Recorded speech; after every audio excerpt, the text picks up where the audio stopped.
Donc Alexis Théier, donc éleveur d'autruche à Courlay. Donc j'ai repris l'élevage il y a une dizaine d'années. Donc l'exploitation, c'est une centaine d'autruches, dont une vingtaine de reproducteurs comme ceux-ci qui sont derrière moi, entre les mâles et les femelles. Et un élevage d'environ 80-90 animaux à l'année pour la viande. Et à côté, aussi une partie en céréales. Après tout ce qui est sur l'exploitation, donc il y a la visite de l'élevage des autruches qui se fait durant tout l'été et aussi hors saison pour tout ce qui est groupe. Il y a aussi un labyrinthe de haies avec des jeux et des énigmes, donc ça c'est autre chose au niveau prestations touristiques. Après tout ce qui est sur les autruches, transformation, tout est fait ici, donc tout ce qui est en viande, rôti, pavé, en steak, brochettes et saucisses aussi durant l'été. Et aussi il y a toute une partie charcuterie, rillettes, pâté, mousse de foie, saucisson. Donc tout est vendu à 90% sur l'exploitation.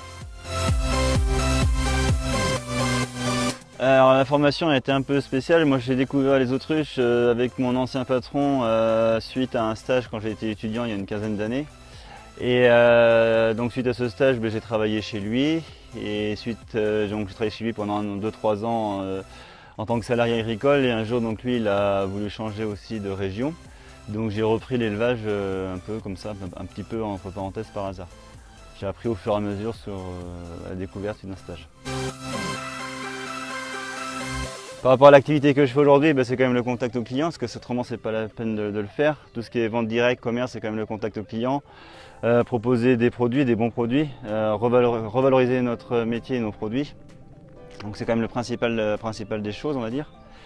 C'est vrai que l'une des grandes satisfactions, c'est quand on a des retours de clients qui nous disent que c'est bien, que c'est bon, quoi que ce soit. Le dur, c'est comme tout, c'est pas tout le temps facile d'y arriver, il y a des choses tout le temps à améliorer.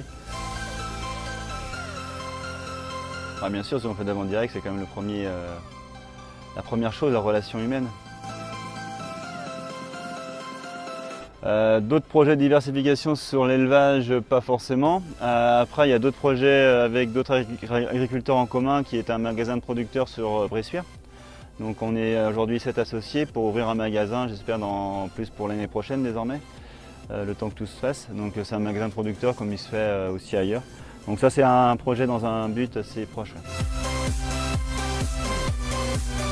Je me sens concerné, ça dépend de ce qu'on parle. Après je pense qu'aujourd'hui on est rendu sur deux types d'agriculture.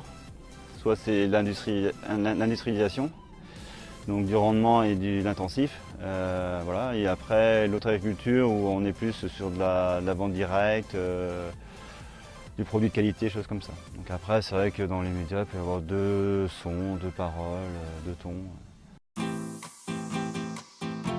Après, on a tous chacun nos points de vue. Aujourd'hui, effectivement, on parle beaucoup du bio. Moi, je suis en bio sur tout ce qui est partie céréales. Sur les autruches, pas encore, même si elles sont nourries, une partie nourrie avec des céréales bio sur tout ce qui est finition. Là-dessus, c'est vrai que c'est quand même des choses où on entend de plus en plus parler par rapport à tout ce qui est environnement et par rapport à beaucoup de choses, par rapport aux pesticides ou autres. On sait très bien les conséquences néfastes que ça fait. Malheureusement, je pense que tout le monde n'en a pas encore pris conscience ou il y a encore des choses à évoluer par rapport à ça et c'est dur à changer aussi les mentalités. Après, je pense qu'on va aussi vers ce chemin-là, donc il faut être patient et tout se fera au fur et à mesure avec des évolutions aussi par rapport à tout ça. Et pourquoi il fait ça? Un peu comme le chant du coq, hein. Ouais. C'est histoire de dire que c'est lui un peu le chef. Ouais. Everything changes.